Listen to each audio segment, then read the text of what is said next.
हिंदी की online classes में आप सभी विद्यार्थियों का एक बार फिर से स्वागत है। कक्षा 9 के अंतर्गत हम अपना पाठ पढ़ रहे थे। अपना अध्याय चल रहा था माटी वाली।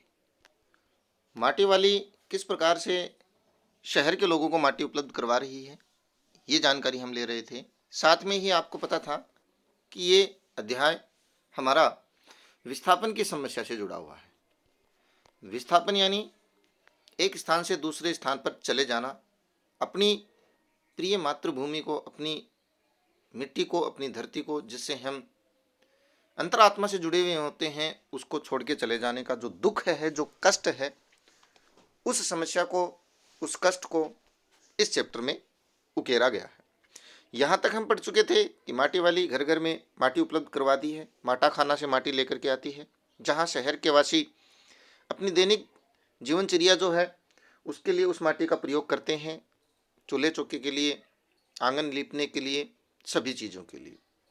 और वो एक घर में जाती है जहाँ उसे चाय के साथ 2 रोटियां मिल जाती हैं। ठकुराइन जी उसे 2 रोटियां देती हैं और कहती हैं कि भूख अपने आप में एक साग होता है बुढ़िया, भूख मीठी या भोजन मीठा। इस लाइन को ध्यान रखें कि इसके माध्यम से वो क्या कहना चाहते हैं, ऐसे प्रश्न आ जाते हैं। तो वो बुढ़िया कहती है कि तुमने अभी तक पीतल के गिलास संभाल रखे हैं, बाजार में तो या और किसी घर में अब नहीं मिल सकते ये गिलास, पूरे बाजार में और किसी घर में भी, क्योंकि सभी ने उनको बेच दिया है पुरखों की निशानी को। तो ठकुराइन जी उसके जवाब में कहती है कि इनके खरीदार कई बार हमारे घर के चक्कर काट कर लौट गए, लेकिन मैंने ये गिलास नहीं दिए। पीतल जो अपने पुरखों की निशानी है, कीमती भी है, मैंने उनको नहीं बेचा। पुरखों की गाढ़ी कमाई से हासिल की गई चीज़ों को हराम के भाव बेच देने को मेरा दिल गवाही नहीं देता। सब जानते हैं पुरखों ने किस प्रकार से, पुरखों यानी पूर्वजों ने, हमारे दादा दादी परदादे, इन्होंने अपनी गाढ़ी कमाई, अपनी मेहनत की कमाई से उन बर्तनों को एक एक करके सहेजा था, इकट्ठा किया था। उस समय तो सभी जानते हैं बर्तन इतने थे भी नहीं और कमाई भी इतनी नहीं थी। तो इन चीज़ों को मैं हराम के भाव, बिल्कुल औने पौने सस्ते भाव में बेचने का मेरा मन गवाही नहीं देता है, इसलिए हे बुढ़िया मैंने इनको नहीं बेचा।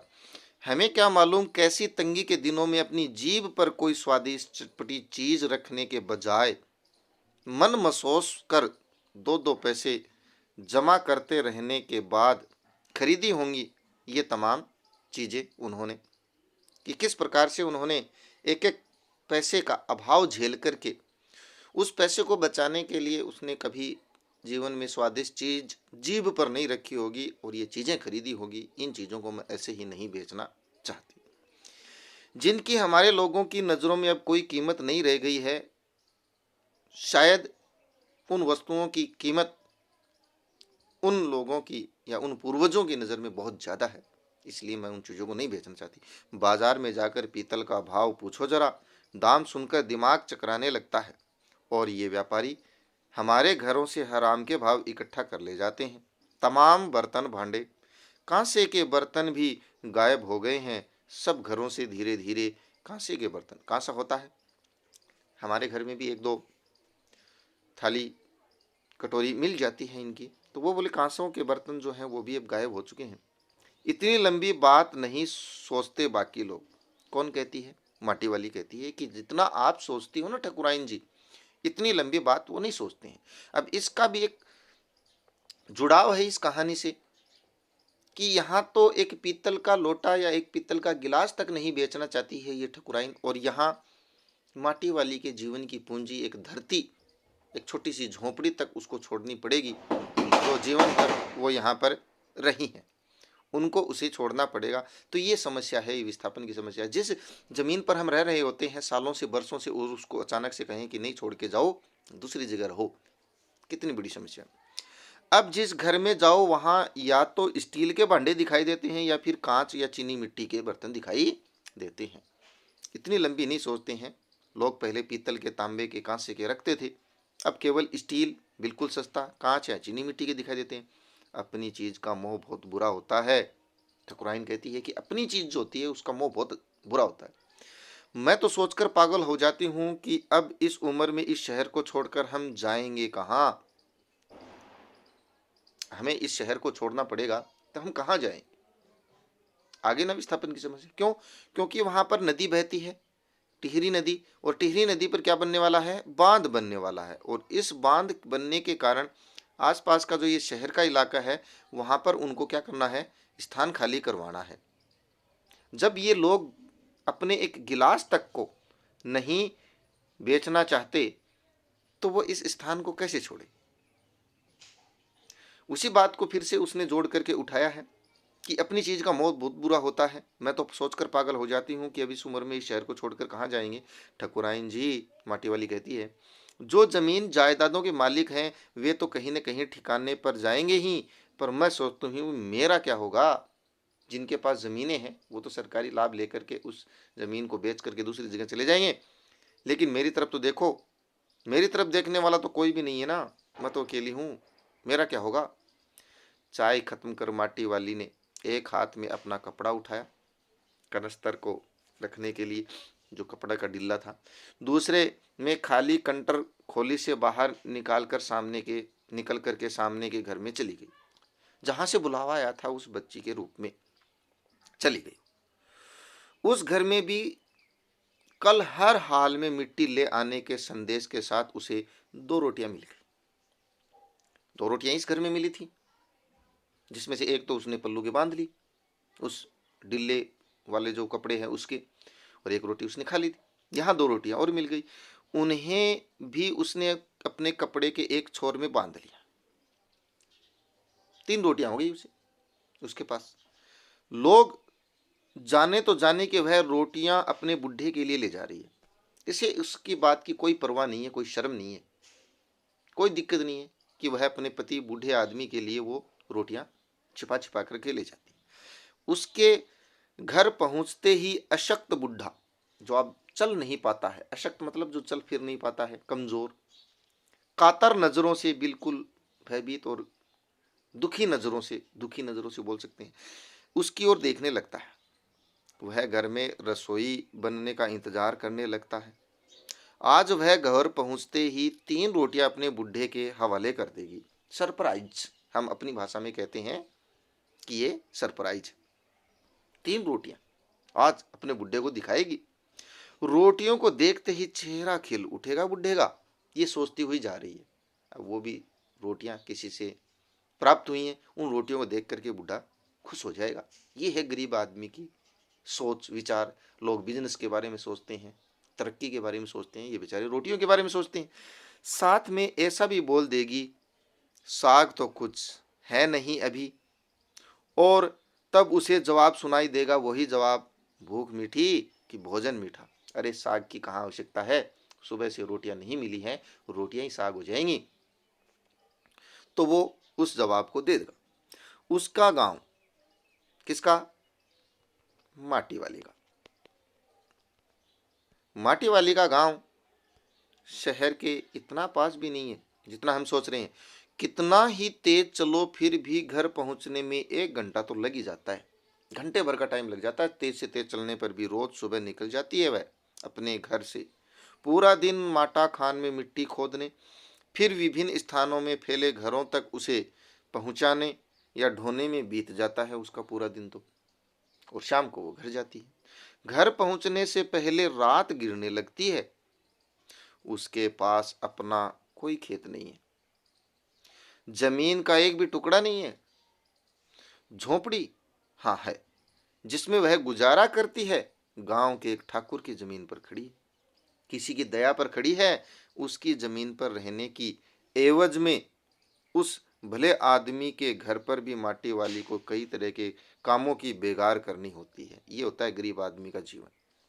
जमीन नहीं है, जायदाद नहीं है, एक झोपड़ी है, और उस झोपड़ी पर रहने के लिए, झोपड़ी में रहने के लिए जो कि किसी ठाकुर के भले आदमी के जमीन पर खड़ी है, उसके घर पे भी उसे बेगार करनी पड़ती है। यानी बिना पैसे के, बिना रोजगार के, बिना परिश्रमिक के उसे उसके घर पे भी तरह तरह के काम करने पड़ते हैं।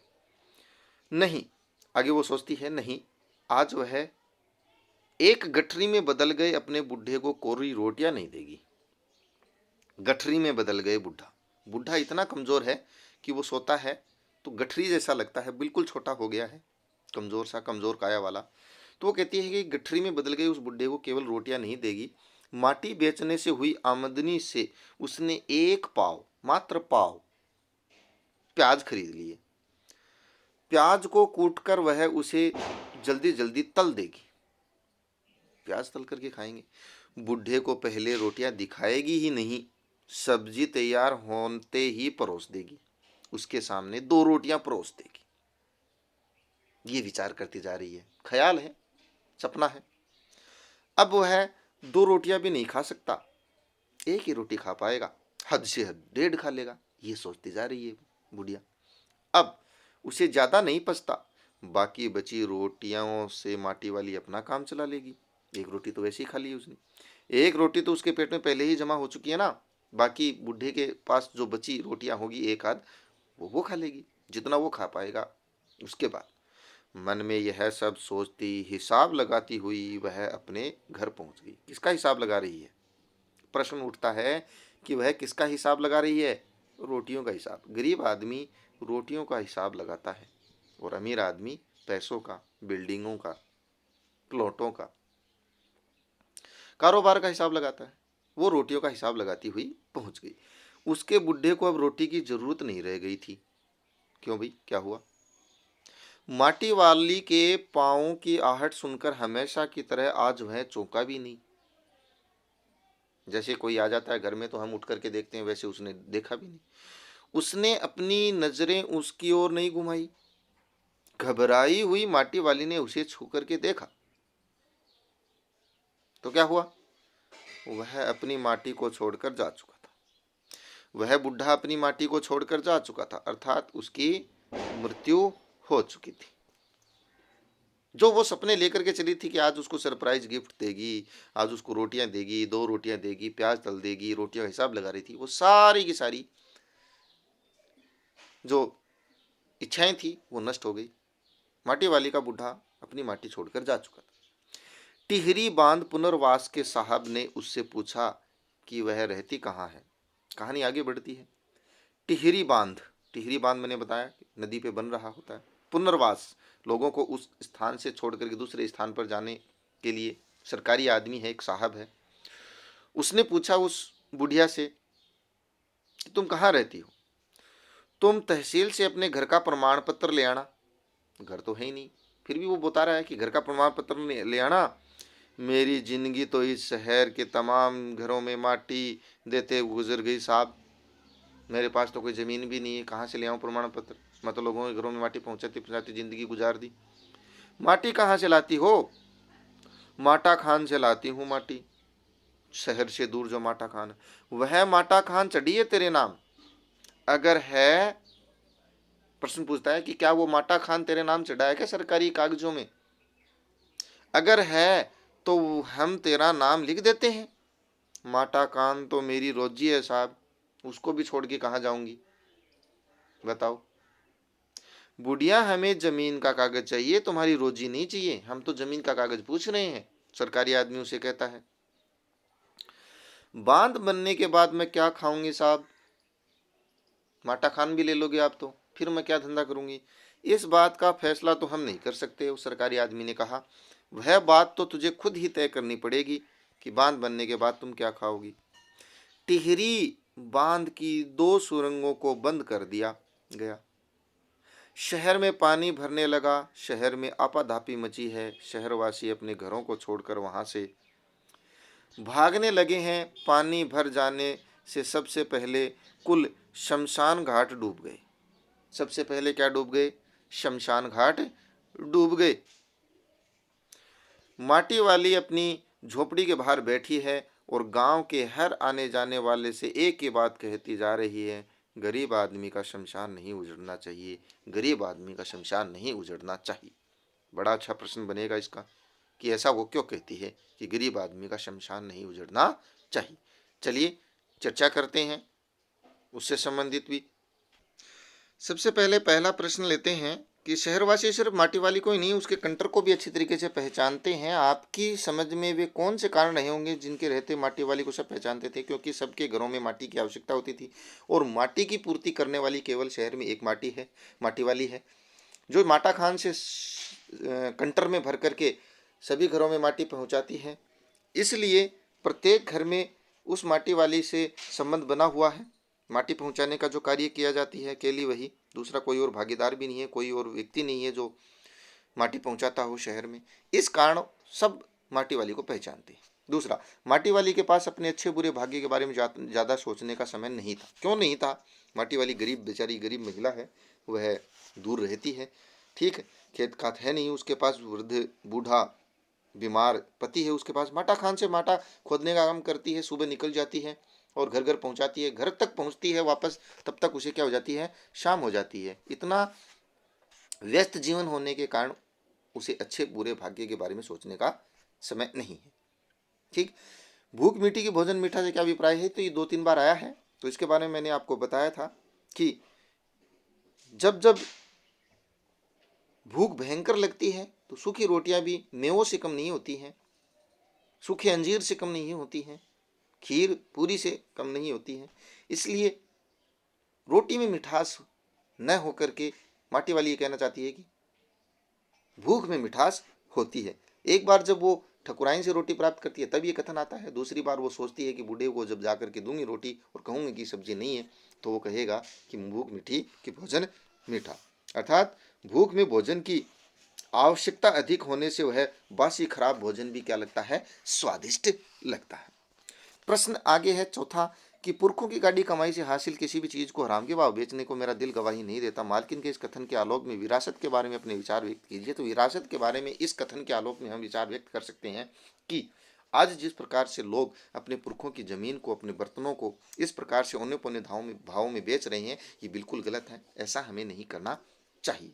पूर्वजों से प्राप्त जमीन जायदाद जो होती है वो बड़ी कठिनाइयां झेल करके वो प्राप्त करते हैं। बुजुर्ग लोग अपनी आमदनी से धन बचा बचा करके वो खरीदते हैं, एक एक पैसे के मोहताज होकर के वो खरीदते हैं। तो उन वस्तुओं को इतने औने पौने भाव में नहीं बेचना चाहिए।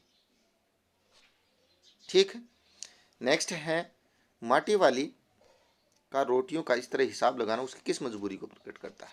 गरीबी की मजबूरी को प्रकट करता है। उसके पास 3 रोटियां हैं, सब्जी है नहीं, एक एक रोटी का हिसाब लगाती है। ये दया, ये करुणा है, ये दुख है, ये पीड़ा है कि वह रोटियों का हिसाब लगा रही है क्योंकि वो बहुत गरीब महिला है। आज माटी वाली बुढ़े को कोरी रोटियां नहीं देगी। इस कथन के आधार पर माटी वाली के हृदय के भावों को अपने शब्दों में लिखिए।